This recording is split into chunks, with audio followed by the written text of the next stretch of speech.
लगा दो आग पानी में जवानी उसे कहते हैं और छीन लो सिलेक्शन कहानी उसे कहते हैं। प्यारे दोस्तों, आप सभी का स्वागत है इंद्राणी जीएस एकेडमी पे।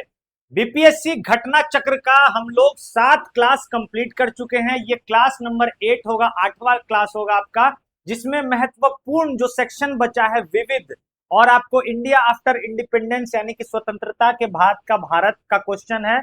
साथ साथ में पत्र पत्रिकाएं और लेखक के नाम, यहां से आपका 5 नंबर एकदम एग्जाम में फिक्स है। आप लोग अगर हमारे चैनल पे नए हैं तो प्लेलिस्ट जाके चेक करिएगा। हमने घटना चक्र को, एंशियंट मेडाइवल और मॉडर्न हिस्ट्री को लाइन बाय लाइन कराया एक्सप्लेनेशन। और आज का जो क्लास होगा इसको हम लोग देखेंगे। देखिए, कल की क्लास में हम लोगों ने भारत छोड़ो आंदोलन देख लिया, सुभाष चंद्र बोस कैसे हरिपुरा अधिवेशन की अध्यक्षता किए, फिर त्रिपुरी संकट हुआ, फिर आईएनए जाके सिंगापुर में कमान संभाले, फिर कैबिनेट मिशन योजना, अंतरिम सरकार का गठन, भारत का विभाजन हो गया, रेडक्लिफ रेखा खींच दी गई, और भारत की स्वतंत्रता के अधिनियम, और भारत में संवैधानिक विकास भी हम लोगों ने देखा। हालांकि संवैधानिक विकास को दोबारा हम लोग पॉलिटी में अच्छे से देखेंगे। ठीक है, आज ये जो क्लास है आपका, आज ये आखिरी क्लास होने वाला है और इसमें ज्यादा एक्सप्लेनेशन को नहीं पढ़ेंगे क्योंकि टू द पॉइंट ये आपको होने वाला है और यहां से आपका प्रश्न एकदम टू द पॉइंट ही बनता है। तो आइए शुरू करते हैं, इस क्लास को खत्म करते हैं।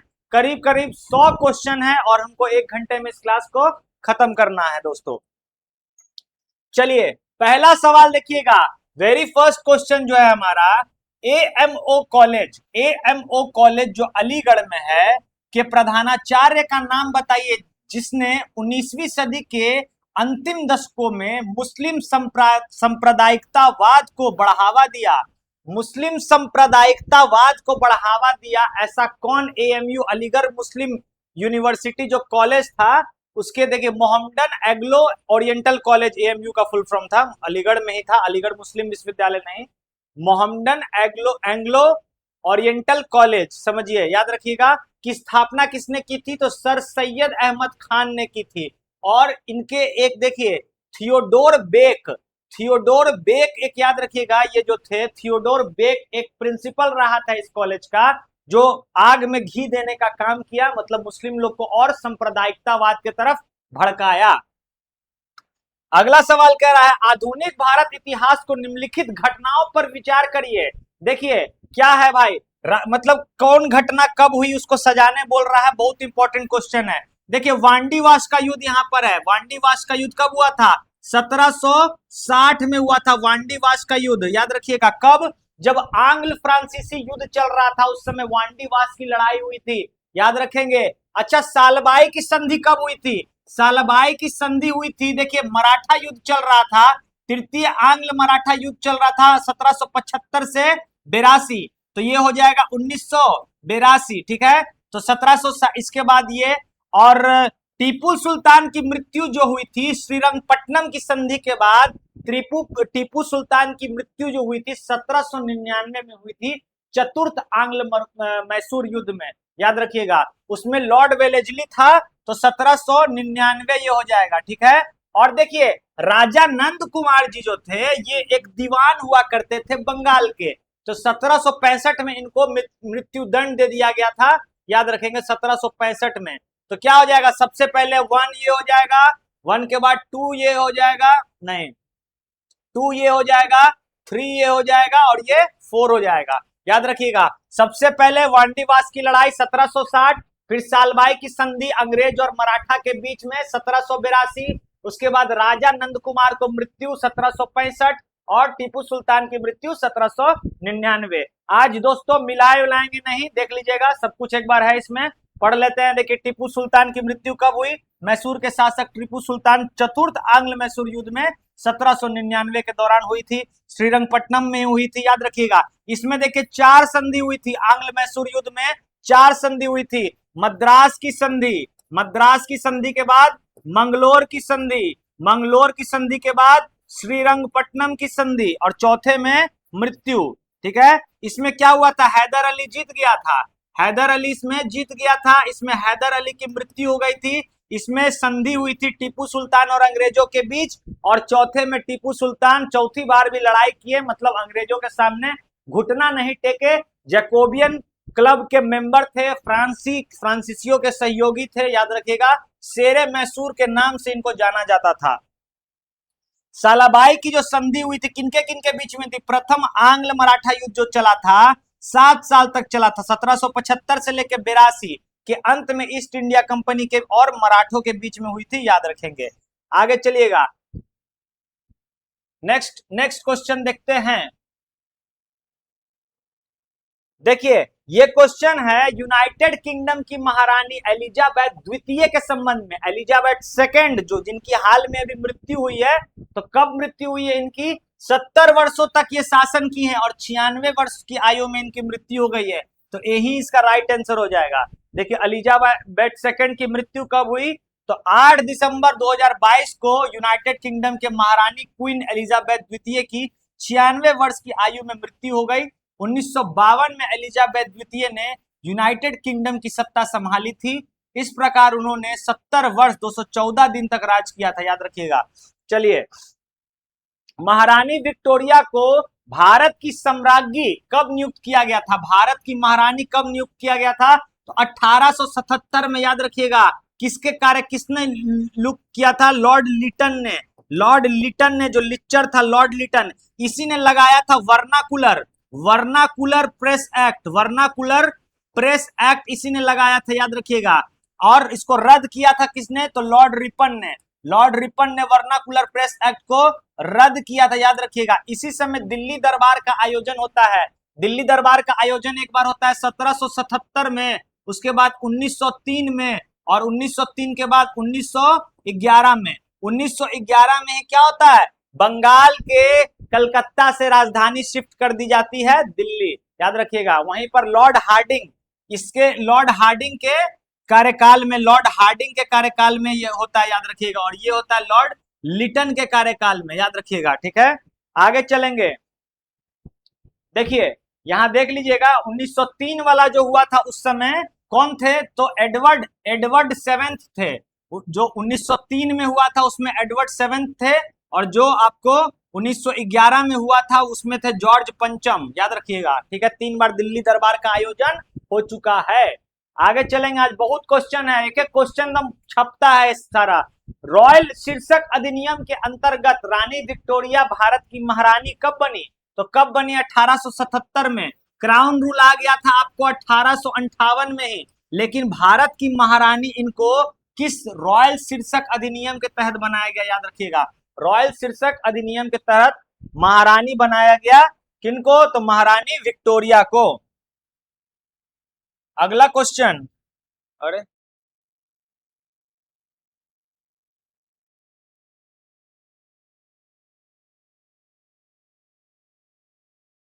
ठीक है 34। अच्छा, यहाँ पे क्वेश्चन यहाँ से शुरू हो रहा है और 2 ऑप्शन ऊपर 2 ऑप्शन नीचे। आइए पढ़ लेते हैं। देखिए यहाँ पर क्वेश्चन है, निम्नलिखित में से कौन सा कथन सही है?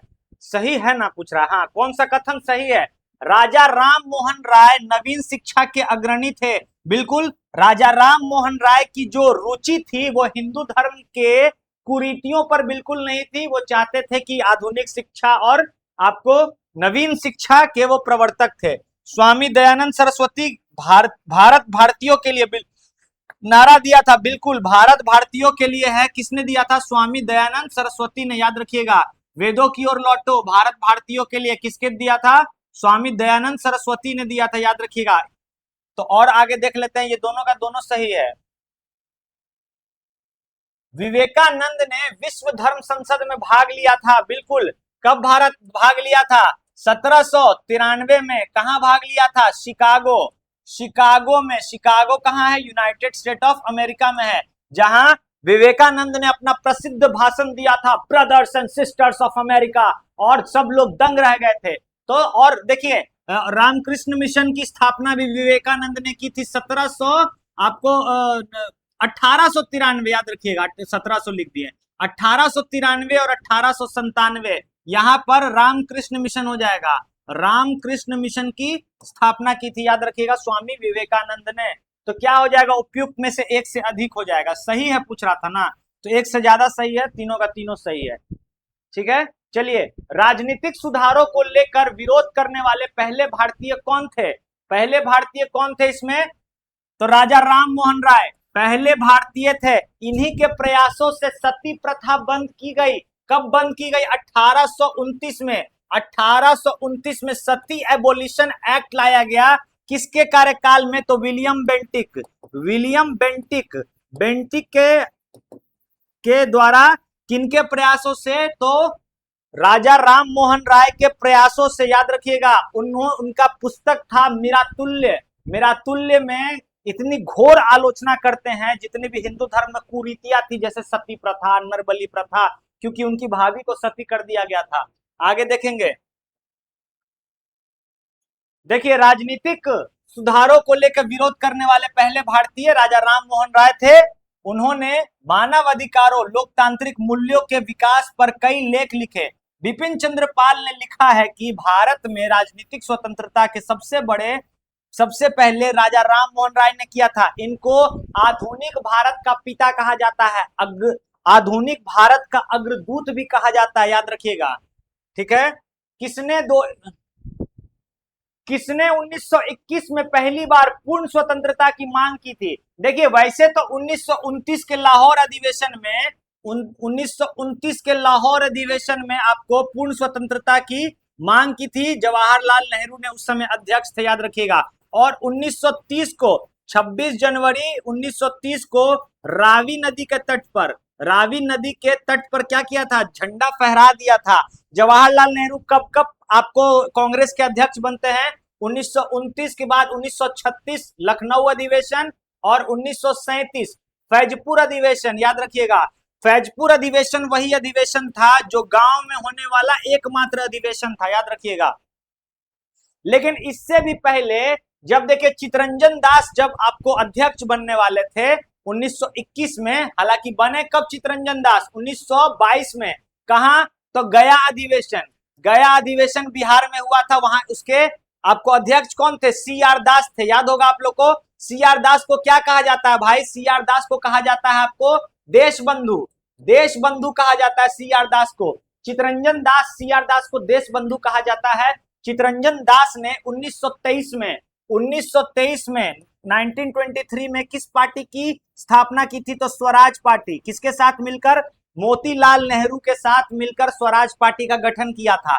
तो ये अध्यक्ष बनने वाले थे, लेकिन अध्यक्ष ये नहीं बने और मौलाना हसरत मोहानी ने आवाज दिया था, याद रखिएगा। ये अध्यक्ष नहीं थे, अध्यक्ष कोई और थे, वो मुस्लिम व्यक्ति ही थे। लेकिन मौलाना हसरत मोहानी ने पहली बार 1921 के अधिवेशन में आपको आवाज बुलंद किया था कि हमें टोटल इंडिपेंडेंस चाहिए, यानी कि संपूर्ण आपको ये स्वतंत्रता चाहिए। देखिए इसमें लिखा होगा, हाँ, हकीम अजमल खान, नाम याद रखिएगा, यही थे अध्यक्ष यही थे। लेकिन किसने आवाज उठाई थी? तो हसरत मोहानी ने। ठीक है। अगला क्वेश्चन, फ्रांसीसी क्रांति के नारे स्वतंत्रता, समानता और भाईचारा हो जाएगा। भाईचारा हो जाएगा, याद रखिएगा। यही ना पूछ रहा है? जी हाँ, बिल्कुल, भाईचारा। फ्रांसीसी क्रांति का नारा क्या था? स्वतंत्रता, भाईचारा और समानता, याद रखिएगा, यानी कि इंडिपेंडेंस, इक्वलिटी एंड ब्रदरहुड। ठीक है। आगे चलेंगे। इसमें बहुत क्वेश्चन है और 1 घंटा में खत्म करना पड़ रहा है, तो मेरा मजबूरी है, सारा का व्याख्या आज नहीं पढ़ सकते हैं। आगे आपका क्लास वैसे ही चलेगा। अब आप लोग के लिए लूसेंट बैच भी ला रहे हैं।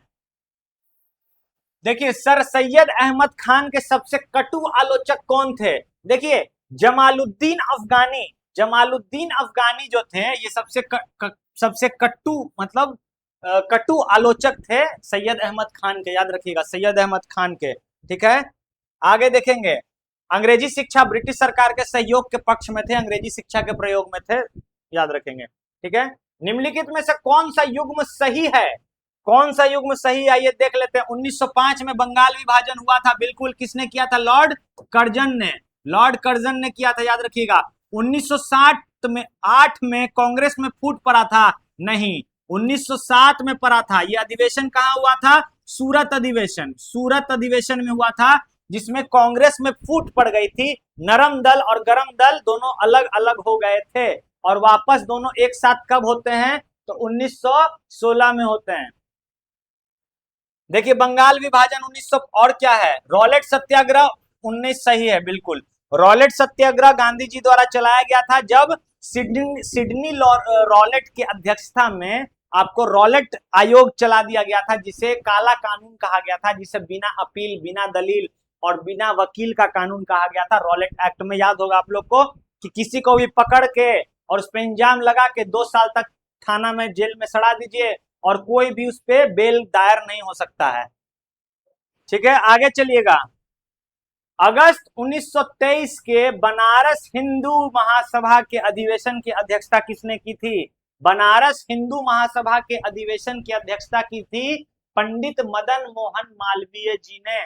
पंडित मदन मोहन मालवीय जी ने बनारस के हिंदू महासभा की अध्यक्षता की थी 1923 में। याद रखिएगा, उनका पत्रिका है अभ्युदय और द लीडर। अभ्युदय और द लीडर किनका पत्रिका पुस्तक है?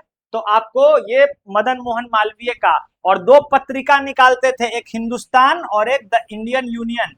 याद रखिएगा, 2 पत्रिका निकालते थे, हिंदुस्तान और द इंडियन यूनियन। और 2 उनका बुक था, वो था अभ्युदय और लीडर, द लीडर। आगे चलेंगे, आगे नहीं, अभी इसमें और क्वेश्चन है। नोआखली के काल में महात्मा गांधी के सचिव कौन थे? नोआखली कहाँ है? बांग्लादेश में चला गया नोआखली। नोआखली में इतना दंगा हुआ, बंगाल फाइल्स अगर आप लोग मूवी देखे होंगे तो इतना दंगा हुआ हिंदू और मुस्लिम के बीच में। तो और गांधी जी जब जो पूरा भारत देश आजादी का जश्न मना रहा था उस समय, एक सेकंड इसको चार्ज लगा दे थोड़ा। जब पूरा देश आजादी का जश्न मना रहा था उस समय महात्मा गांधी क्या कर रहे थे? तो नोआखली में जाके हिंदू मुस्लिम भाई भाई ईश्वर अल्लाह तेरो नाम, सबको सम्मति दे भगवान कर रहे थे। इस चलते भारत के आखिरी अंग्रेज गवर्नर जनरल यानी कि वॉइस रॉय ने बोला था कि Gandhi is a one man boundary force, यानी कि एक गांधी पूरे मतलब सेना के बराबर है। याद रखिएगा, जब किसी से दंगा नहीं संभल रहा था उस समय। ठीक है, और उनके उस समय महासचिव थे, निर्मला बोस हो जाएगा। हाँ, निर्मला बोस होगा, निर्मला कुमार बोस ही होगा। आइए पढ़ लेते हैं। बंगाल के नोआखली क्षेत्र में फैले हिंसा के दौरान महात्मा गांधी के निजी सचिव प्रसिद्ध बंगाली मानव शास्त्री और गांधीवादी नेता, हाँ, निर्मला कुमार बोस थे। याद रखिएगा, उन्होंने बंगाल में महात्मा गांधी के दूरभाषी के रूप में कार्य किया था। 1946-47 तक वो महात्मा गांधी के निजी सचिव भी रहे थे। आगे चलेंगे। क्लियर दिख रहा है ना आप लोग को? रिकॉर्डेड क्लास में तो पूछ भी नहीं सकते हैं। अब जो हमारी क्लास हम रखेंगे ल्यूसेंट की, उसको लाइव क्लास रखेंगे। ठीक है, क्योंकि इसमें बहुत टाइम वेस्ट होता है, लाइव क्लास ही उसको रखेंगे। ये हमारा नया चैनल है, बहुत सारे बच्चे जो हमारे प्रीवियस इंस्टीट्यूट पे थे वो हमारे चैनल तक जुड़ नहीं पाए हैं। अब धीरे धीरे बहुत लोग जान रहे हैं, इस चलते हम लोग लाइव क्लास शुरू करेंगे। आपसे यह दरख्वास्त है कि पूरा घटना चक्र सीरीज अगर आपने देखा है तो अपने दोस्तों को शेयर जरूर करिएगा और लाइक एक जरूर करिएगा। आगे देखेंगे, बंबई योजना में प्रस्ताव था। बंबई योजना का प्रस्ताव देखिए 1944 में आया था। बॉम्बे प्लान कहा जाता है उसको। बेसिकली हुआ क्या था ना, तो बंबई योजना में जितने भी आपको करोड़पति उद्योगपति थे उस समय भारत में, तो इन्होंने मिलकर एक संगठन बनाया था, याद रखिएगा, जिसका नाम है बंबई योजना। तो तीव्र आर्थिक विकास दर का, समान वितरण का, कुछ पूंजीवादियों विशेषताओं का परित्याग का, या कर्मचारी कर्ण भाग के कल्याण का, सी आंसर हो जाएगा बिल्कुल। कुछ पूंजीवादी विशेषताओं के परित्याग का, याद रखिएगा। ठीक है, ये बंबई योजना था। आइए इसको पढ़ लेते हैं एक बार, इसको पढ़ लेते हैं।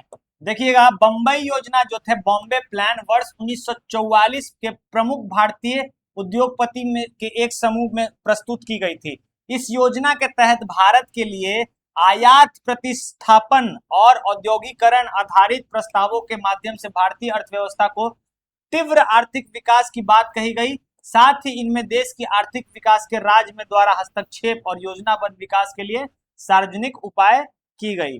तो याद रखिएगा, इसमें परित्याग भी था, तो इसमें ऑप्शन ई हो जाएगा। ठीक है ना, इसमें ऑप्शन ई हो जाएगा कि ए भी सही होगा, इसमें ए भी सही हो जाएगा। ठीक है, ए भी सही हो जाएगा। कुछ पूंजीवादी विशेषताओं के परित्याग किया और उन्होंने तीव्र आर्थिक विकास दर का बात भी उठाया था, याद रखिएगा। प्रथम जनगणना भारत में कब चालू हुई? अभी भारत में जनगणना हो रही है। देखिए अभी मकानों की जनसंख्या गिनी जा रही है और 2027 में फरवरी 2027 में क्या होगा? तो लोगों को गिना जाएगा, पहले राष्ट्रपति को गिना जाएगा, फिर हम लोग आम लोग को गिना जाएगा। आपसे पूछेगा कि मृत्युंजय कुमार, याद रखिएगा, जनगणना आयुक्त हैं और इसका मैस्कॉट अगर पूछ लेगा तो विकास और प्रगति, याद रखिएगा, विकास और प्रगति। आपसे पूछेगा इसमें, और आपसे क्या पूछेगा, एक टोल फ्री नंबर जारी किया गया है 1855, 1855 एक टोल फ्री नंबर जारी किया गया है, याद रखिएगा। अच्छा, सुदर्शन पटनायक जो हैं जनगणना के आपको ब्रांड एम्बेसडर हैं, याद रखेंगे, ठीक है। बाकी तो करंट अफेयर्स की क्लास में देखते हैं। तो पहली जनगणना जो कराई गई थी लॉर्ड मेयो के कार्यकाल में कराई गई थी, आपको 1872 में, मेयो के कार्यकाल में, वही मेयो जिस पर बम फेंक दिया गया था अफगानियों द्वारा, याद रखिएगा। और जो दूसरी जनगणना कराई गई थी 1881 में कराई गई थी रिपन के कार्यकाल में, लॉर्ड रिपन के कार्यकाल में, जिसने वर्नाकुलर प्रेस एक्ट को रद्द किया था और एक उदार वायसरॉय के बारे के रूप में जाने जाते हैं, ठीक है। चलिए, किस डोगरा जनरल ने 1834 और 1841 के बीच लद्दाख, बालिस्तान और तिब्बत के कुछ हिस्सों में सफल सैन्य अभियान का नेतृत्व किया? तो डोगरा जनरल थे, उनका नाम था जोरावर सिंह राइट आंसर हो जाएगा। देखिए मोहन सिंह ने भारतीय आपको आईएनए की स्थापना की थी, इंडियन नेशनल आर्मी, यानी कि आजाद हिंद फौज की स्थापना कैप्टन मोहन सिंह और रास बिहारी बोस ने की थी, याद रखिएगा, ठीक है। और जोरावर सिंह हो जाएगा ये राइट आंसर, जोरावर सिंह। आगे देख लेते हैं, इन कथनों में कौन सा कथन सही है? इन कथनों में कौन सा कथन सही है? आइए देखते हैं क्या क्या लिख रहा है। लाइक अली निजाम एक एक्टिविस्ट काउंसिल के प्रेसिडेंट थे। लाइक अली निजाम, हाँ बिल्कुल, ये हैदराबाद के प्रेसिडेंट थे, हैदराबाद के निजाम के प्रेसिडेंट थे, तो ए सही हो जाएगा, ए हो जाएगा सही, ठीक है। हैदराबाद के खिलाफ ऑपरेशन पोलो 48 घंटे तक चला था, नहीं ये 4-5 दिन तक चला था। ऑपरेशन पोलो जो था सरदार वल्लभ भाई पटेल के द्वारा चलाया गया था। हैदराबाद का निजाम खाली नहीं कर रहा था, बोल रहा था कि हम स्वतंत्र रहेंगे, नहीं तो पाकिस्तान की तरफ जाएंगे। तो ऑपरेशन पोलो चलाया गया था कब? 1948 में सरदार वल्लभ भाई पटेल के द्वारा चलाया गया था, लेकिन 4 से 5 दिन चला था, तो ये गलत हो जाएगा। कश्मीर ने इंस्ट्रूमेंट ऑफ एक्शन 15/8/2047 के दिन हस्ताक्षर मतलब साइन किया था। 15 अगस्त को नहीं साइन किया था, जो अक्टूबर में किया था, 23 अक्टूबर को साइन किया था कश्मीर। 15 अगस्त को तो लड़ाई हुई थी, मतलब आजादी मिली थी, तो ये भी गलत हो जाएगा आपको। और क्या है? शाहनवाज भुट्टो जूनागढ़ स्टेट के आखिरी दीवान थे, एकदम बिल्कुल सही है, बिल्कुल सही है। शाहनवाज भुट्टो जो थे जूनागढ़ स्टेट के आखिरी दीवान थे। देखिए 3 ही वो राज का मामला फंस रहा था, जूनागढ़, एक कश्मीर और हैदराबाद। तो कहीं आपको देखिए इसके यहाँ पर जूनागढ़ में जनमत संग्रह करा लिए और वहां पे सैन्य आपको अधिकारी से लेके कब्जा कर लिए, आपको ऑपरेशन पोलो चला के। और कश्मीर का तो आपको पता ही है, महाराजा हरि सिंह ने साइन कर दिया था। के एम मुंशी को भारत सरकार ने हैदराबाद में अपने पहले एजेंट के रूप में नियुक्त किया था। बिल्कुल, कौन कौन सही हो जाएगा? 1 2 नहीं, 2 तो गलत है, 1 4 और 5। देखिए 1 4 5 है कहीं, 1 4 5 ए आंसर, बिल्कुल ए आंसर हो जाएगा। देखिए पढ़ लीजिएगा एक बार। मीर लाइक अली जो है हैदराबाद के निजाम के एग्जीक्यूटिव काउंसिल के प्रेसिडेंट थे, ठीक है भाई। और 1948 में लगभग 5 दिन के अवधि में चला था ऑपरेशन पोलो। और देखिए 26 अक्टूबर 23 अक्टूबर हम अगर लिखा दिए होंगे तो लिखिएगा 26 अक्टूबर को कश्मीर में साइन किया गया था, याद रखिएगा 26 अक्टूबर को। शाहनवाज भुट्टो जूनागढ़ स्टेट के आखिरी दीवान थे, याद रखिएगा। और के एम मुंशी जो थे भारत सरकार के हैदराबाद रियासत में अपने पहले एजेंट जनरल के रूप में इनको भेजा गया था। एक स्टेटमेंट है। अगला क्वेश्चन नंबर 18, जब तक यह तीसरी शक्ति अथवा इंग्लैंड यहां है, हमारे सांप्रदायिक मतभेद हमेशा हमें परेशान करते रहेंगे। जब तक यह तीसरी शक्ति अथवा इंग्लैंड, तो ये बात कहा था महात्मा गांधी जी ने, ठीक है ना। महात्मा गांधी जी ने कहा था, ई हो जाएगा आंसर। महात्मा गांधी जी ने कहा था, याद रखिएगा। भारत के स्वतंत्रता संग्राम के दौरान निम्नलिखित घटनाओं पर विचार करिए।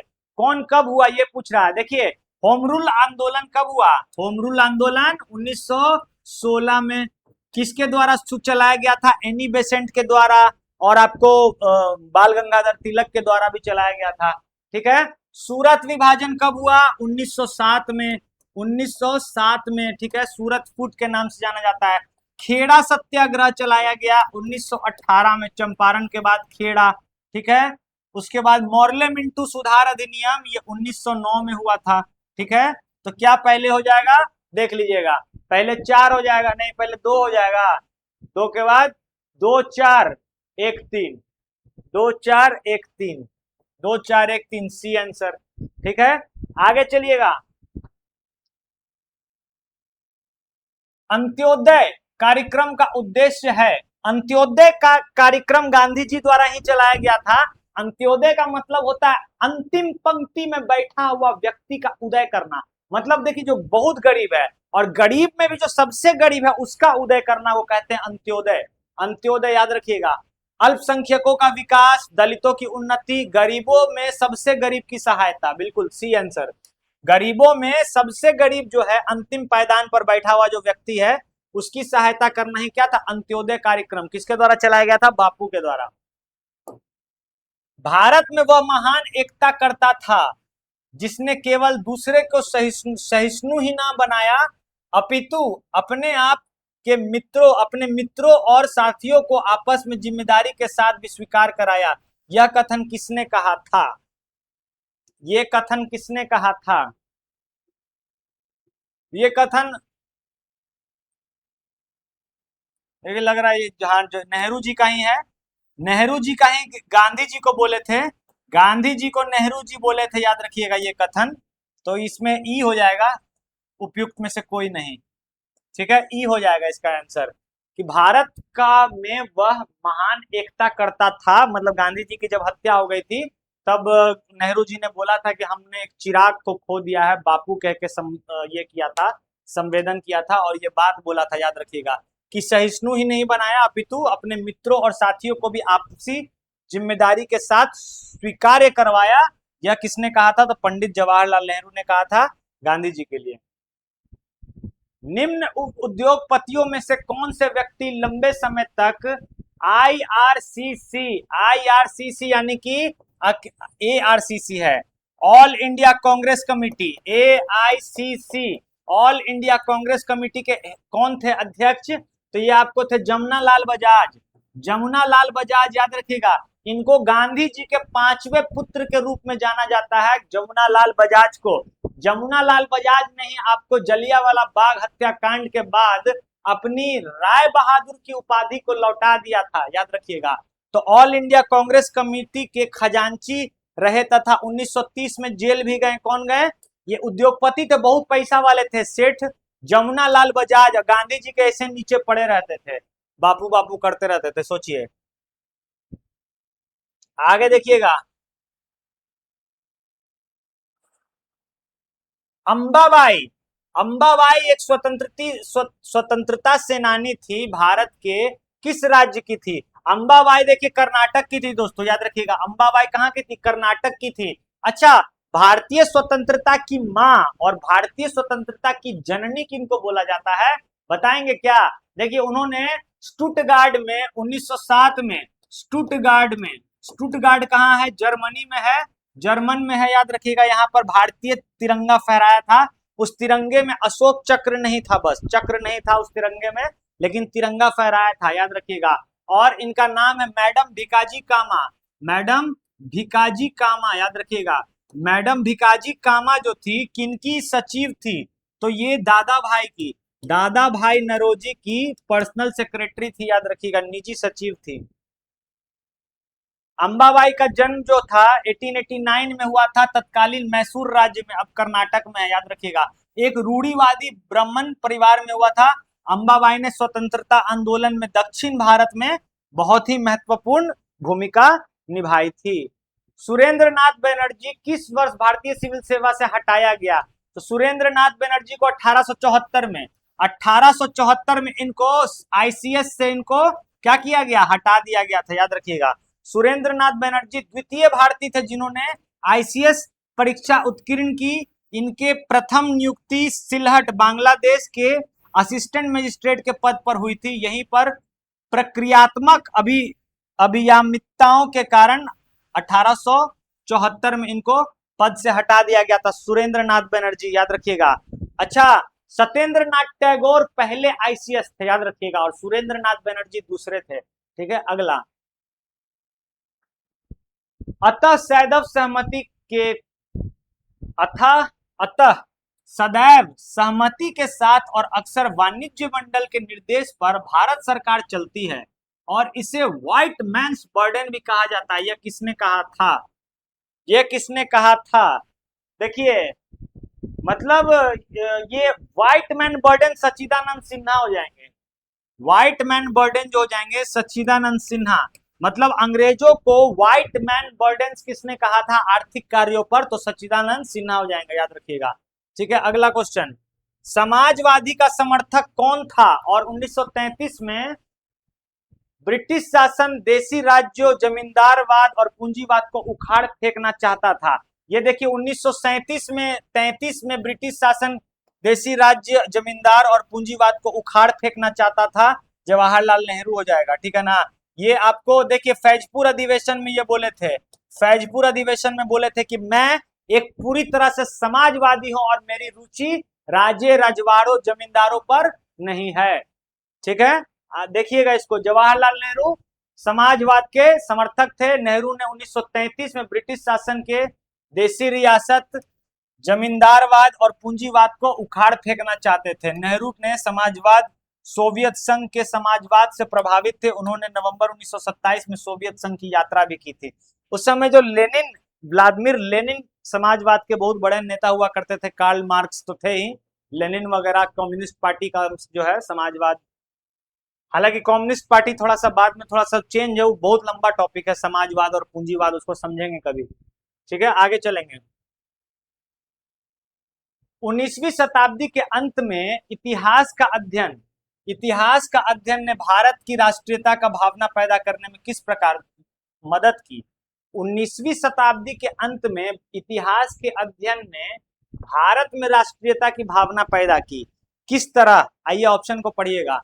ब्रिटिश सरकार के तहत दयनीय स्थितियों को बदलने और संघर्ष के लिए लोगों की आग्रह। बिल्कुल। इतिहास के पूर्ण व्याख्या करके अंग्रेजों द्वारा भारतीयों को पिछाड़ा, आदिम और खुद पर शासन करने के असमर्थ के रूप में चित्रित करने का खंडन करके। ये भी सही है।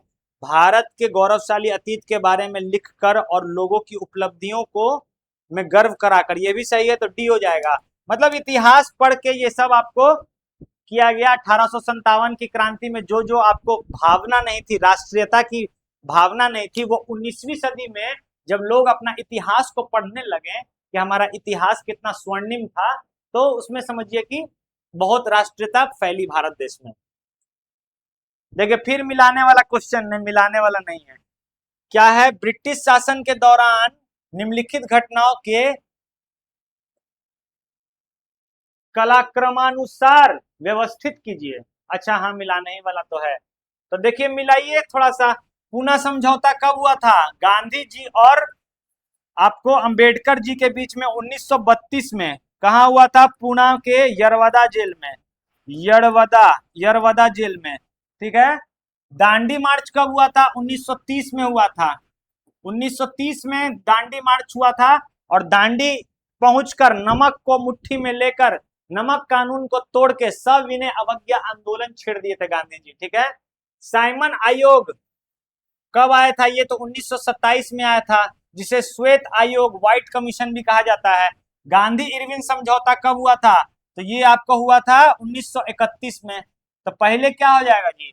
पहले हो जाएगा 27, बी फिर ए फिर डी तब C, B A D C, B A D C, B answer, B answer. चलिए आगे देखते हैं। डैश जवाहरलाल नेहरू के बौद्धिक विकास में फरवरी 1927 के ब्रुसेल्स कांग्रेस में अपना एक औपनिवेशिक दमन और साम्राज्यवाद के विरुद्ध उनकी सक्रिय भागीदारी में एक मोड़ लाया।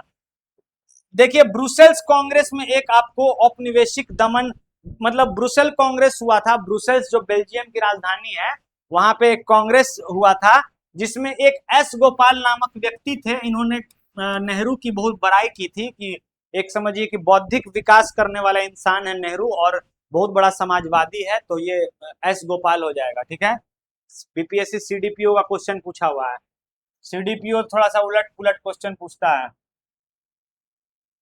कौन सी घटना सबसे पहले हुई, सबसे पहले कौन सी घटना हुई? भारत छोड़ो आंदोलन, भारत छोड़ो आंदोलन 1942, क्रिप्स मिशन। देखिए ये अगस्त में हो गया, क्रिप्स मिशन तो पहले ही हुआ, क्या कि क्रिप्स मिशन ही फेल हुआ तभी भारत छोड़ो आंदोलन चालू हुआ। क्रिप्स मिशन कब चालू हुआ आपको? ये आपको हो गया था जुलाई में ही, ये आपको जुलाई में ही हो गया था। और ये आपको देखिए क्रिप्स भारत पहुंचा था मार्च में ही, ठीक ना, 23 मार्च को, 23 मार्च को क्रिप्स मिशन जो था दिल्ली पहुंचा था। सर स्टैफोर्ड क्रिप्स जो थे दिल्ली पहुंचे थे। किसने भेजा था? तो आपको चर्चिल उस समय प्रधानमंत्री था, याद रखिएगा। क्यों भेजा था? वर्ल्ड वार 2 में भागीदारी चाह रहा था भारत का और डोमिनियन स्टेटस का मांग कर रहा था।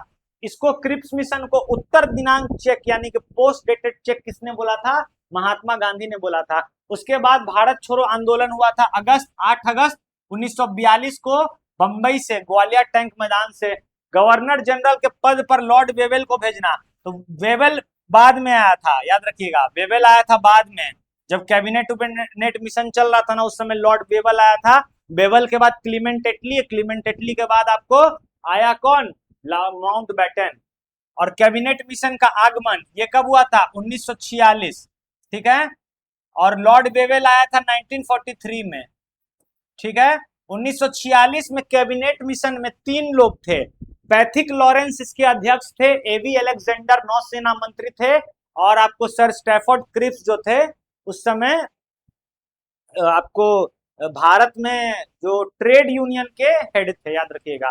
तो पैथिक लॉरेंस जो भारत सचिव थे उस समय, वो आपको कैबिनेट मिशन योजना के भी हेड थे। और एबी अलेक्जेंडर और आपको एबी अलेक्जेंडर, पैथिक लॉरेंस और सर स्टैफोर्ड क्रिप्स, याद रखिएगा। आगे देखिए दिया हुआ है तो पढ़िए लेते हैं एक बार। क्रिप्स मिशन कब आया था? मार्च 1942, ठीक है। भारत छोड़ो आंदोलन अगस्त 1942, गवर्नर जनरल के पद पर लॉर्ड वेवेल अक्टूबर 1943, बिल्कुल सही। और कैबिनेट मिशन का आगमन मार्च 1946, ठीक है। आगे फिर मिलाने बोल रहा है, ये क्लास को अंतिम में देखिएगा क्योंकि क्लास का जो आखिरी हिस्सा होगा, आखिरी 31 मिनट होगा, वो बेहद ही इंपॉर्टेंट होगा क्योंकि इसमें पत्र पत्रिकाएं हैं, याद रखिएगा। आगे देखेंगे, देखिए बारदोली, चौरी चौरा, यरवदा और नोआखली कौन कहाँ है मिलाइएगा थोड़ा सा। बारदोली तो आपका गुजरात में है, इसको गुजरात में भेजिए। चौरी चौरा आप सभी जानते हैं उत्तर प्रदेश में है। इसी चौरी चौरा कांड के बाद असहयोग आंदोलन को पे ब्रेक लगा दिए गांधी जी और बोले कि ये भारतीयों की हिमालय से भी बड़ी गलती है, याद रखिएगा। यरवदा जेल पुणे में है तो इसको महाराष्ट्र भेज दीजिए। और नोआखली बांग्लादेश में ममता दीदी के जगह पर है, ठीक है ना। तो क्या हो जाएगा? मिला ही नहीं, अब क्या मिलाना है, आगे चलिए। ब्रिटिश हाउस ऑफ कॉमन्स में चुने जाने वाले दादा भाई नौरोजी प्रथम भारतीय थे जिन्होंने इस दल के टिकट पर चुनाव लड़ा था।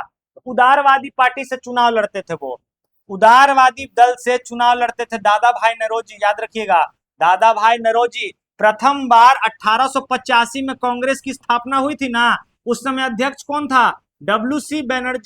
बैनर्जी, व्योमेश चंद्र बैनर्जी। लेकिन अगले ही साल कौन बना? 1886 में कौन बना? दादा भाई नौरोजी। 3 बार बने, 1886, 1906 और एक बार बने 1897 में, ठीक है। आगे देखिएगा, और poverty and British rule of India, ये सब लिबरल पार्टी 1892 के टिकट पर चुने गए थे, वही सब लिखा हुआ है। और ये क्वेश्चन आगे आएगा ही, ठीक है, इसलिए पढ़ना जरूरी है नहीं। इनमें से कौन इंग्लैंड में पहले अनाधिकारिक दूत बने? दादा भाई नौरोजी, ऑब्वियसली। अनाधिकारिक दूत कौन बने? आपको दादा भाई नौरोजी।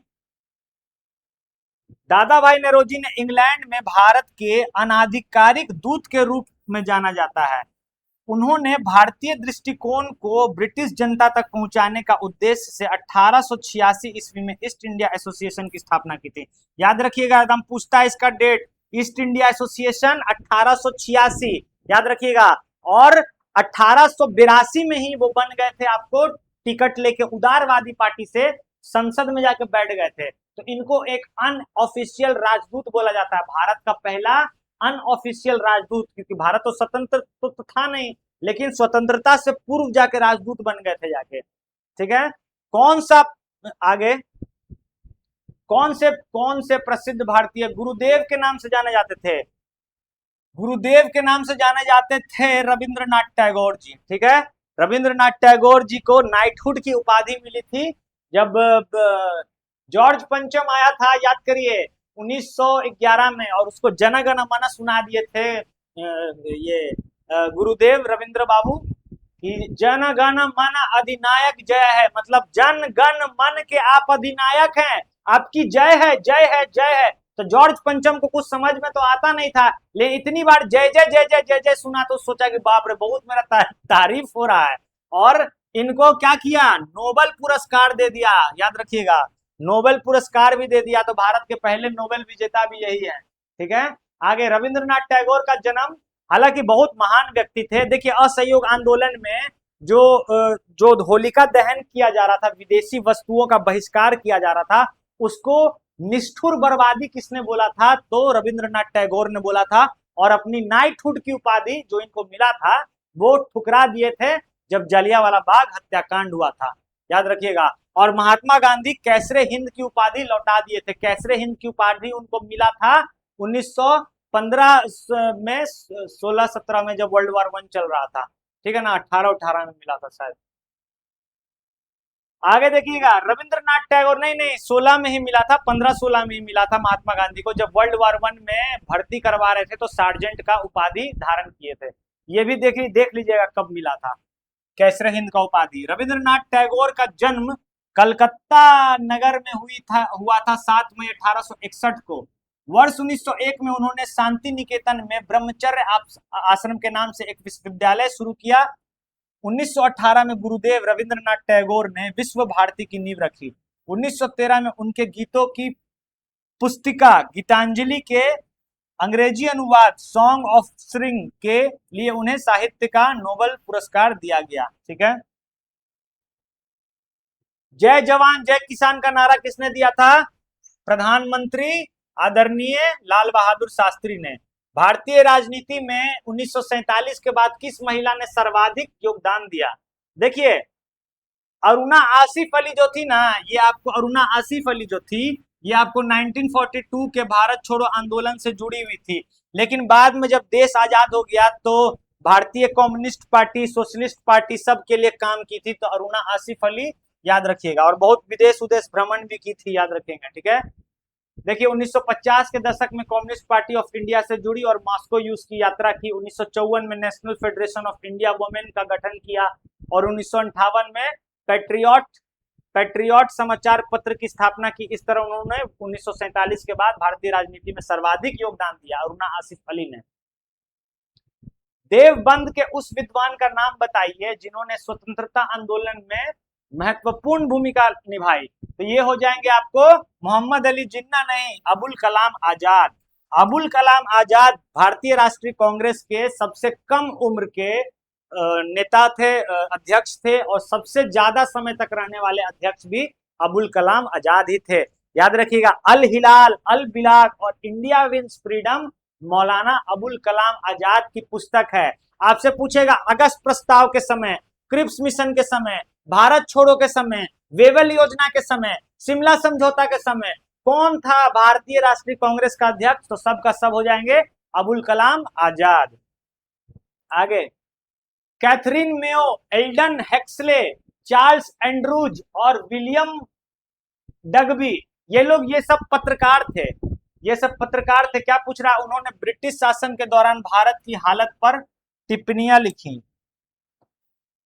में आम रिश्ता क्या था? ठीक है, मतलब इन चारों में Catherine Mayo, Elden Huxley, Charles Andrews और विलियम डगबी के बीच में क्या थे आपको?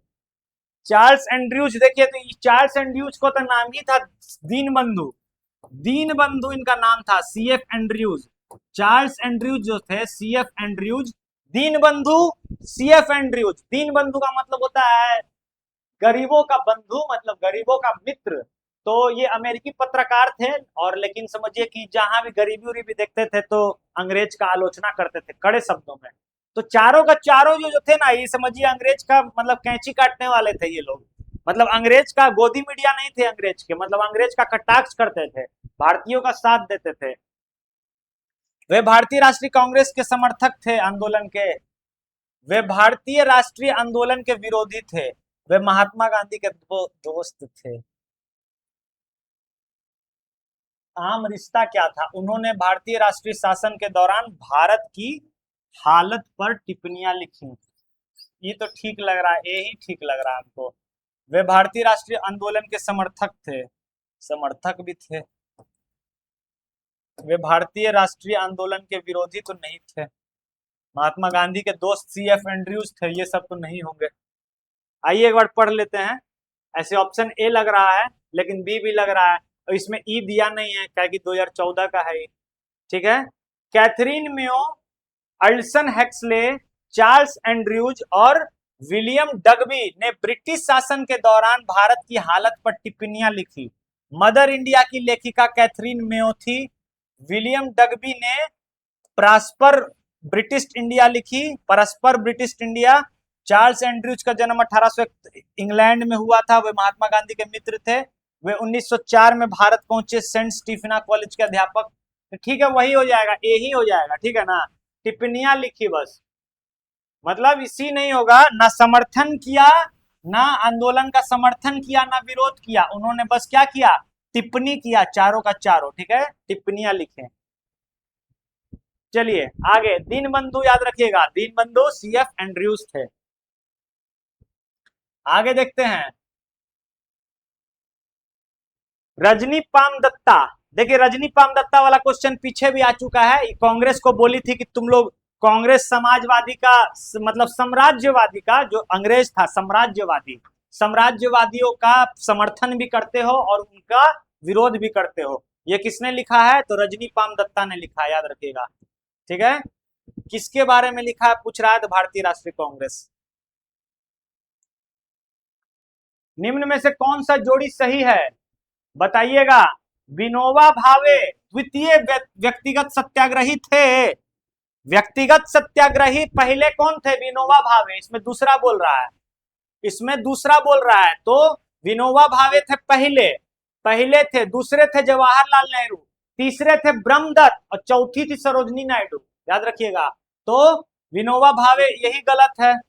अच्छा कौन सही है पूछ रहा है? सी आर दास देश बंधु, बिल्कुल सही। तो यही आंसर हो जाएगा ना जी। विलियम बेडरबन 1907 के कांग्रेस के सभापति थे, नहीं तो अध्यक्ष बने थे बाद में बेडरबन। श्यामाजी कृष्ण वर्मा पेरिस में इंडिया हाउस के संस्थापक, नहीं ये भी गलत हो जाएगा, ये भी गलत हो जाएगा। बी आंसर हो जाएगा, बी। आइए इसको पढ़ लेते हैं। 1940 में महात्मा गांधी द्वारा प्रारंभ किए गए व्यक्तिगत सत्याग्रह आंदोलन के तहत विनोबा भावे प्रथम व्यक्तिगत सत्याग्रही थे तथा जवाहरलाल नेहरू को द्वितीय सत्याग्रही बनाया गया था। चितरंजन दास सीआर दास एक प्रसिद्ध भारतीय नेता, राजनीतिज्ञ, वकील तथा भारतीय स्वतंत्रता आंदोलन के प्रमुख नेता थे। इन्हें देश बंधु के नाम से जाना जाता है। 1907 में आयोजित कांग्रेस के सूरत अधिवेशन की अध्यक्षता रास बिहारी बोस ने की थी, जबकि विलियम बेडरबन कांग्रेस के अध्यक्ष के रूप में 1889 और 1910 में चुने गए थे। देखिए आपसे पूछेगा कौन सा अंग्रेज 2 बार चुना गया, अध्यक्ष रहा है, तो बेंडरबन ही हो जाएगा।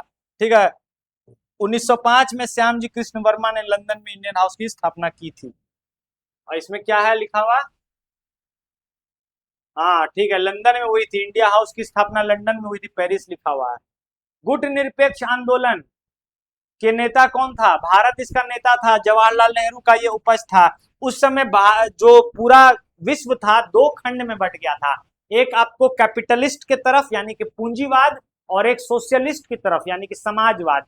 तो पूंजीवाद अमेरिका यूरोप हो गया, और समाजवाद इधर रसिया चाइना हो गया। रसिया चाइना कोरिया जापान ये सब समाजवादी थे। तो तो भारत जब आजाद हुआ तो बोला हम किसी के पल्ले में नहीं जाएंगे, हम गुट निरपेक्ष रहेंगे। तो ये बहुत अच्छा काम था पंडित जवाहरलाल नेहरू का। आगे देखिएगा, विश्व में शांति और आपसी सहयोग स्थापित करने के लिए नेहरू जी ने कौन सा सिद्धांत प्रस्तुत किया? तो गुट निरपेक्ष का सिद्धांत, कि किसी के पाले में हम नहीं रहेंगे। मदर टेरेसा की जन्म भूमि थी अल्बानिया। अल्बानिया की थी मदर टेरेसा, ठीक है। आगे देखिएगा, नहीं थोड़ा पढ़ लीजिए, थोड़ा मदर टेरेसा से पूछ देगा क्वेश्चन। मदर टेरेसा अल्बानिया मूल की नागरिक थी। इनका जन्म 26 अगस्त 1910 को वर्तमान के उत्तर मैसेडोनिया के स्केपोजे शहर में हुआ था। वर्ष 1929 में कोलकाता आई और मदर टेरेसा ने निर्धनों एवं बीमार लोगों की सेवा के लिए मिशनरीज ऑफ चैरिटी नामक संस्थान 1950 में स्थापना की तथा बेघर बीमार लोगों की दिन दुनिया बुखारी के लिए निर्मल हृदय नामक आश्रम का स्थापना किया। मदर टेरेसा को वर्ष शांति नोबेल पुरस्कार मिला। तो देखिए इतना बात आप लोग को याद रखना है मदर टेरेसा के बारे में। मदर टेरेसा को शांति का नोबेल पुरस्कार मिला 1980 से एक साल पहले 1989 में, ठीक है। निर्मल हृदय नाम का आश्रम किसने शुरू किया? मदर टेरेसा ने। कि काहे के लिए? तो जितने भी बेघर उघर गरीब थे उनको घर देने के लिए। इनका जो धर्म था, उनके धर्म का नाम था missionaries of charity, missionaries of charity. और उनका जन्म कहां हुआ था? वर्तमान के उत्तर मैसेडोनिया के स्केपोज शहर में, याद रखिएगा। अल्बानिया मुल्क की नागरिक थी। मदर टेरेसा द्वारा स्थापित धर्म संघ कहलाता है, देखिए मिशनरीज ऑफ चैरिटी, अभी लिखा है ऊपर, वही पूछ दिया है। कब आया था ये? 1950 में। भारत के राष्ट्रीय पुस्तकालय की अपनी यात्रा का उद्घाटन कब शुरू किया? भारत में जो पुस्तकालय लाइब्रेरी की जो शुरुआत हुई थी 1836 में हुई थी, कलकत्ता पब्लिक लाइब्रेरी, याद रखिएगा 1836 में कलकत्ता पब्लिक लाइब्रेरी में हुई थी। आगे देखेंगे, पंचशील की मुख्य विशेषता है। पंचशील, देखिए पंचशील जो क्या हुआ था ना 1954 में आया था। पंचशील जो था भारत और चीन के बीच में, भारत और चाइना के बीच में 1954 में हुआ था कि हम दोनों लड़ेंगे नहीं, आपस में ट्रेड करेंगे, सब कुछ करेंगे। लेकिन आप लोगों को तो पता ही है क्या किया चाइना 1962 में, ठीक है। तो क्या है पंचशील की मुख्य विशेषता थी? निर्गुटता, नल अलाइनमेंट, आर्थिक सहयोग एवं विकास, सांस्कृतिक संबंधों का विकास, देशों के मध्य मित्रता और शांतिपूर्ण अस्तित्व। डी आंसर हो जाएगा, ठीक है, डी हो जाएगा।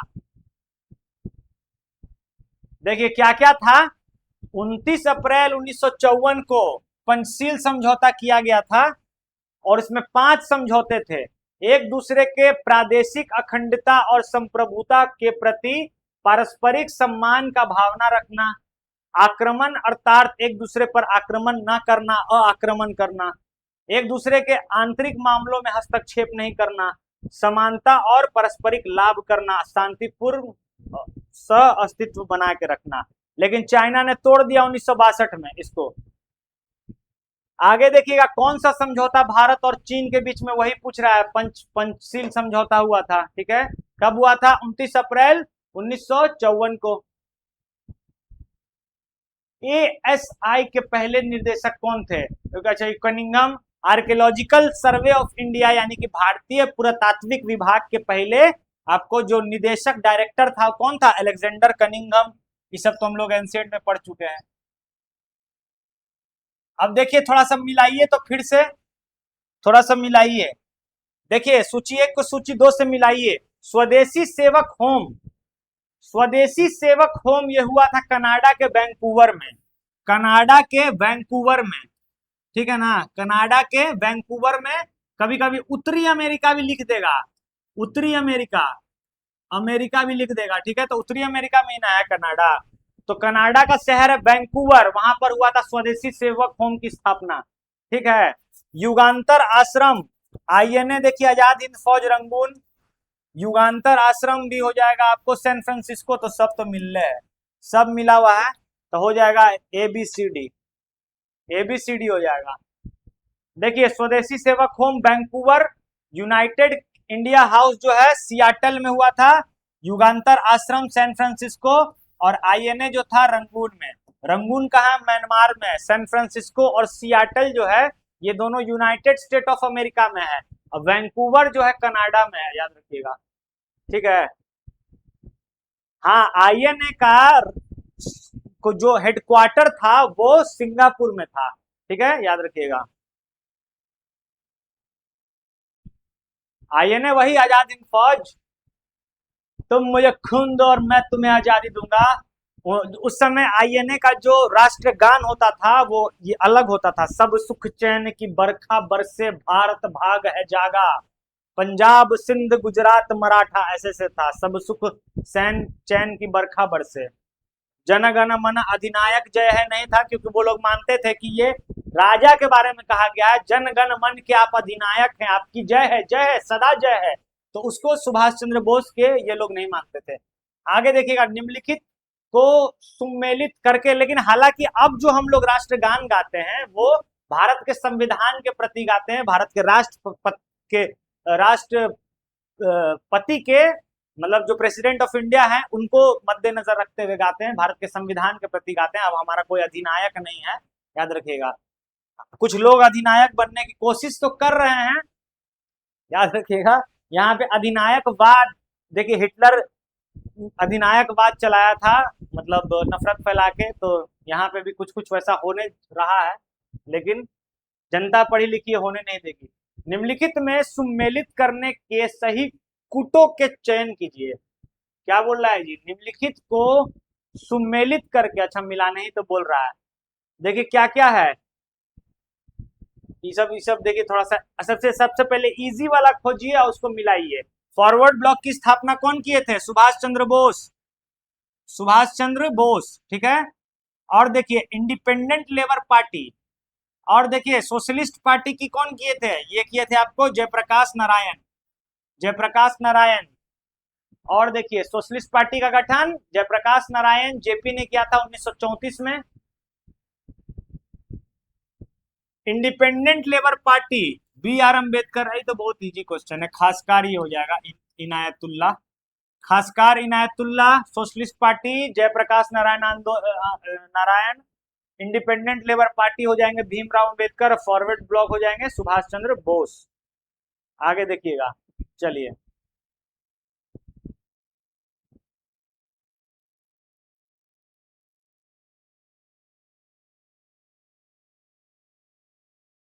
हो गया ना जी।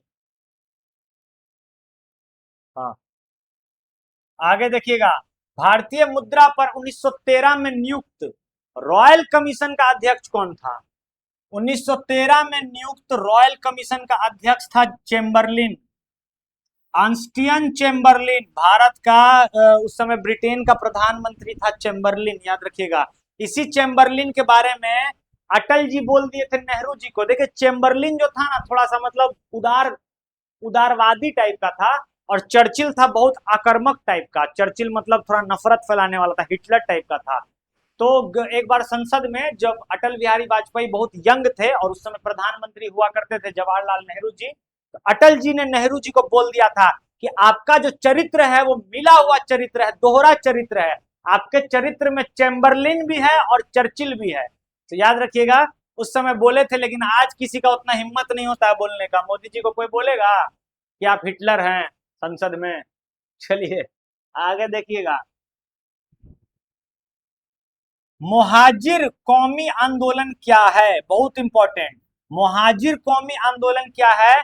कराची में आधारित एक आतंकवादी संगठन नहीं, पाकिस्तान में बसे उत्प्रवासी मुसलमानों का एक राजनीतिक दल। बिल्कुल सही है, पाकिस्तान में बसे उत्प्रवासी मुसलमानों का एक राजनीतिक दल कहलाता था मुहाजिर कौमी आंदोलन, एक आंदोलन कहलाता था, याद रखिएगा। ठीक है, आगे दुनिया के सर्वाधिक प्राचीन सभ्यता कौन है? ये एंशियंट का क्वेश्चन एक आध को डाल दिया है। तो मेसोपोटामिया की सभ्यता, याद रखिएगा, मेसोपोटामिया की सभ्यता जो है दजला और फरात की सभ्यता भी इसको कहते हैं, याद रखिएगा, ठीक है, दजला और फरात नदी के किनारे थी। अब चलिए यहां से हम लोग देखेंगे पत्रिकाएं, पुस्तक और उनके लेखक, जो बहुत इंपॉर्टेंट होने वाला है। शुरू करते हैं अब इसको। टाइम कितना हो गया? 1 घंटा इसी में लग गया। उप्स, सिली मिस्टेक। कोई नहीं, इसको कंप्लीट करते हैं।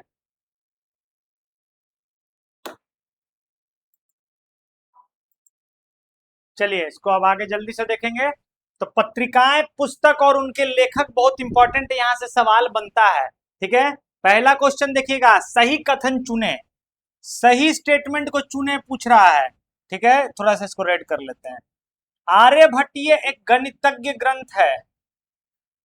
आर्यभट्टीय जो है एक गणितज्ञ ग्रंथ ग्रंथ है। हाँ ठीक है, बिल्कुल है। लीलावती नामक ग्रंथ ब्रह्मगुप्त की है। लीलावती नहीं, लीलावती जो है देखिए ये भास्कर द्वितीय की है। भास्कर की ये पुस्तक है, ये लीलावती जो ग्रंथ है ये इनकी है। और पंच सिद्धांतिका 7वीं सदी का ग्रंथ है। पंच सिद्धांतिका तो ये वराह मिहिर थे जो चंद्रगुप्त द्वितीय के शासन काल में थे, तो ये भी गलत हो जाएगा। लीलावती वाला भी गलत। और ये देखिए पंच सिद्धांतिका वराह मिहिर का है। ये किसका है? वराह मिहिर। वराह मिहिर किसके समकालीन थे? चंद्रगुप्त विक्रमादित्य के। और गणित सार संग्रह में शून्य को संख्या नहीं माना गया है। नहीं, बिल्कुल माना गया है, तो ए आंसर हो जाएगा। गणित सारे संख्या में शून्य को भी संख्या माना गया है, तो ए इसका बस राइट आंसर हो जाएगा। चलिए आगे देखते हैं। देखिए निम्नलिखित में से कौन सा एक सही सुमेलित नहीं है पूछ रहा है, कौन सा सही मैच नहीं है? तो James Augustus Hickey, Kolkata chronicles, यही तो गलत लग रहा है। दयानंद सरस्वती सत्यार्थ प्रकाश बिल्कुल सही हो जाएगा। रामास्वामी नयकर जस्टिस पार्टी, देखिए बहुत रामास्वामी नयकर जो थे इनका जस्टिस पार्टी था और सेल्फ रेस्पेक्ट मूवमेंट चलाए थे। ये सेल्फ रेस्पेक्ट मूवमेंट चलाए थे साउथ इंडिया में। और सत्यशोधक समाज, ये हो जाएगा ज्योतिबा फूले का। तो तीनों का तीनों सही है, ऊपर वाला गलत है। जेके हिक्की का जो था इनका बंगाली गजट था, कलकत्तिया क्रॉनिकल नहीं था, कलकत्ता क्रॉनिकल नहीं था। देखिए हिक्की का क्या था, जेके हिक्की का क्या था, जेम्स अगस्टस हिक्की का 1780 में हिक्कीज बंगाली गजट था। हिक्कीज बंगाली गजट याद रखिएगा, ठीक है। और द ओरिजिनल कलकत्ता जनरल एडिफाइडर नाम से सस्तफाई पत्रिका निकालते थे। सत्यार्थ प्रकाश किनकी है? दयानंद सरस्वती है, मूल शंकर इनका नाम था। और ई रामास्वामी नायकर ने दक्षिण भारत में द्रविड़ आंदोलन तथा आत्मसम्मान सम्मेलन यानी कि सेल्फ रेस्पेक्ट मूवमेंट चलाया था, ठीक है। आगे देखिएगा, सत्यार्थ प्रकाश की रचना किसने की थी? सत्यार्थ प्रकाश की रचना की थी स्वामी दयानंद सरस्वती ने। वेदों की ओर लौटो का नारा किसने दिया था? स्वामी दयानंद सरस्वती ने। आर्य समाज की स्थापना किसने की थी? 1875 में आर्य समाज की स्थापना भी की थी दयानंद सरस्वती में। इनका मूल नाम क्या था? मूल शंकर था। जन्म 1824 में गुजरात के मौरवी में हुआ था, याद रखिएगा, ठीक है। 1875 में इन्होंने बंबई में आर्य समाज की स्थापना की थी। सत्यार्थ प्रकाश जो है इन्हीं का है भूमिका, जिसमें अद्वैत मत का खंडन किए हैं, महायज्ञ विधि तथा बल्वाचार्य मत का खंडन किए हैं। मतलब वेदों की ओर लौटो का नारा दिए थे, बोले थे कि जो हिंदू धर्म में जितने भी आपको कर्मकांड हो गए हैं, जितने भी पूजा पाठ एक्स्ट्रा हो गए हैं, उस सब का शुद्धिकरण करके ओरिजिनल वेद की तरफ लौटो, जो हमारा ओरिजिनल भक्ति था उसके तरफ लौटो। निम्नलिखित में से कौन सी पुस्तक तिलक ने लिखी है? तो गीता रहस्य तिलक ने लिखी है, याद रखिएगा, गीता रहस्य तिलक का है। आगे, गोखले माई पॉलिटिकल गुरु, ये गांधी जी का है, ये गांधी जी का है, गोखले माई पॉलिटिकल गुरु। और डिस्कवरी ऑफ इंडिया ये किसका है? ये जवाहरलाल नेहरू का है, याद रखिएगा। आगे,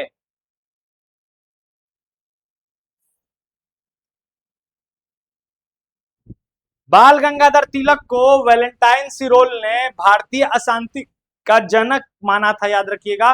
उन्होंने गीता रहस्य लिखे थे, शिवाजी महोत्सव शुरू किया था, गणपति उत्सव शुरू किया था। उसके बाद हेमंत लक्ष्मण कलकरे की जो तुलना है उन्होंने शिवाजी से कर दी थी, जिनके चलते उनको 6 साल का जेल भी हुआ था। और ये भी पूछता है कि क्या वो कभी अध्यक्ष बने थे, तो कभी वो कांग्रेस के अध्यक्ष नहीं बने थे, याद रखिएगा। ठीक है, अगला 1815 में प्रकाशित राजा राम मोहन राय की पहली पुस्तक का नाम क्या था? वेदांत ग्रंथ। देखिए 1815 में आया था। तुफत उल मुआद्दीन, भारती विलास, शकुंतलम।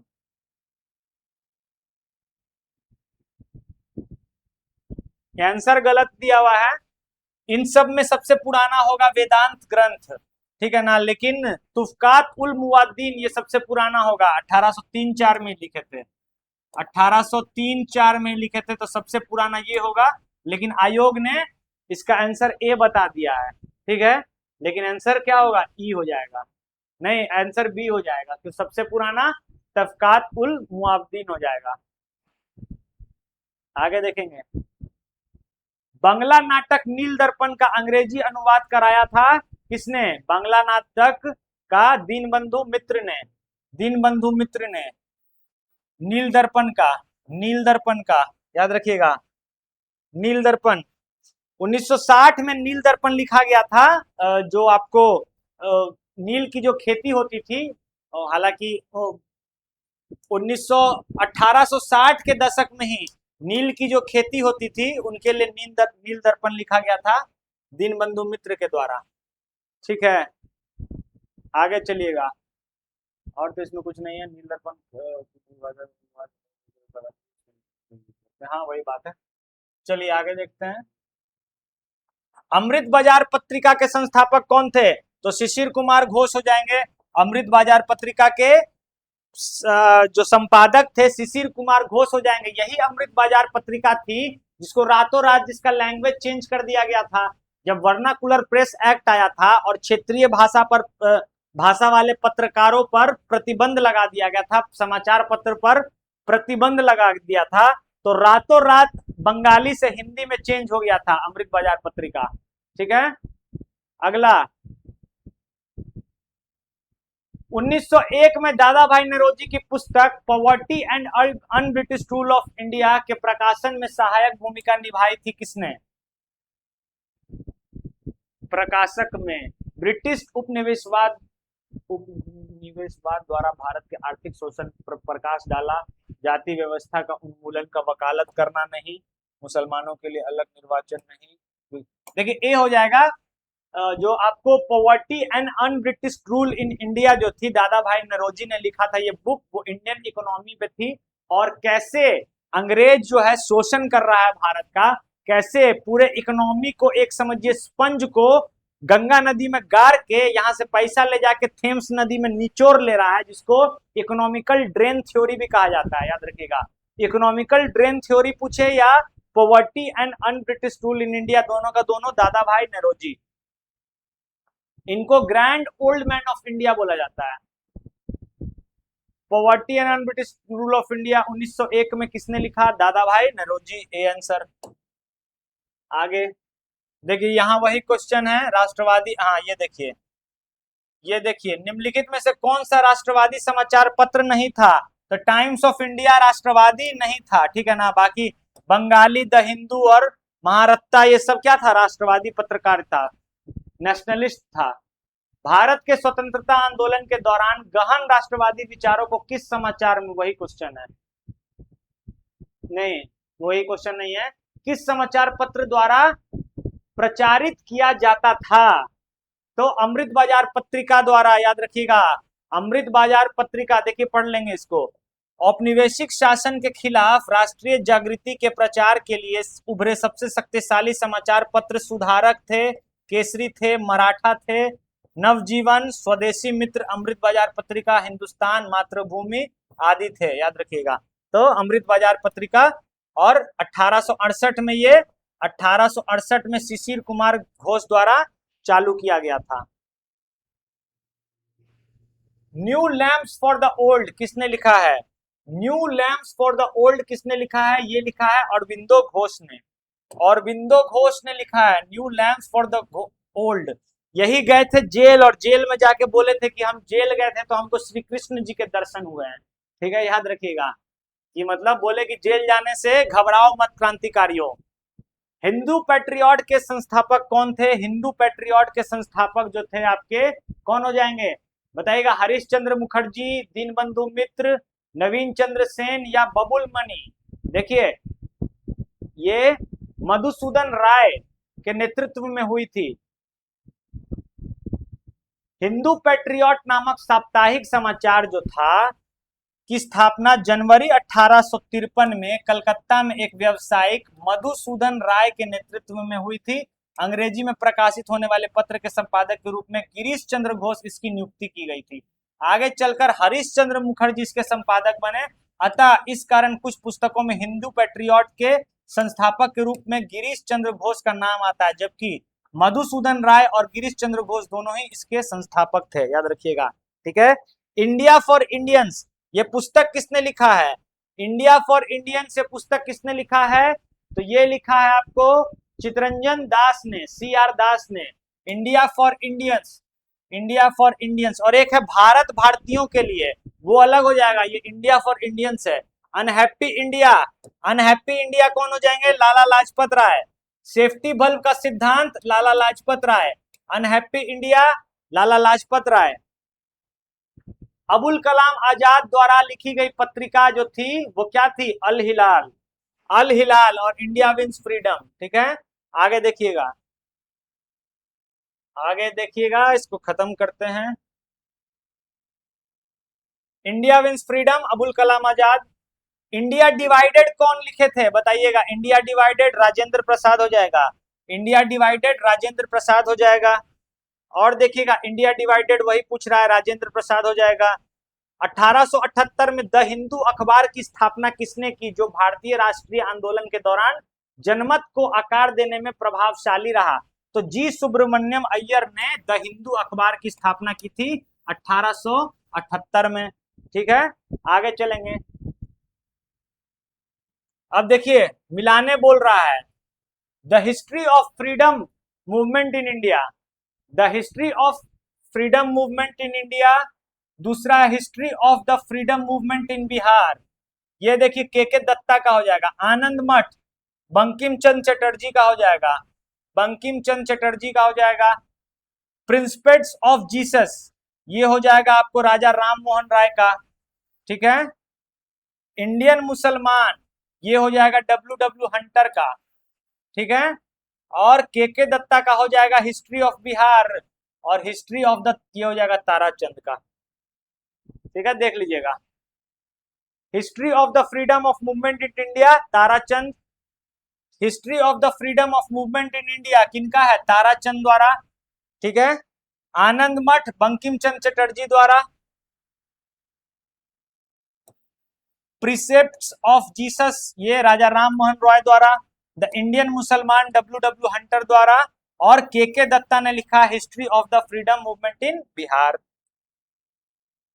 अगला, इंडियन अनरेस्ट का लेखक कौन है? इंडिया अनरेस्ट जो है वैलेंटाइन सिरोल, जो तिलक को भारतीय अशांति का जनक बोला था, वैलेंटाइन सिरोल, वैलेंटाइन सिरोल की रचना है इंडिया अनरेस्ट।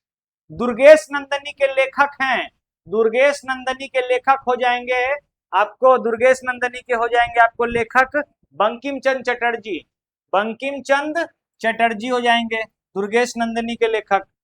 आगे देखिएगा, झंडा गीत किसने लिखा है? श्यामालाल पार्षद, श्यामालाल पार्षद ने झंडा गीत लिखा है, याद रखिएगा, श्यामालाल पार्षद ने झंडा गीत लिखा है। वंदे मातरम के रचनाकार कौन है? बंकिम चंद्र चटर्जी हो जाएंगे। वंदे मातरम के 150 साल पूरे हो चुके हैं। वंदे मातरम लिया गया आनंद मठ से।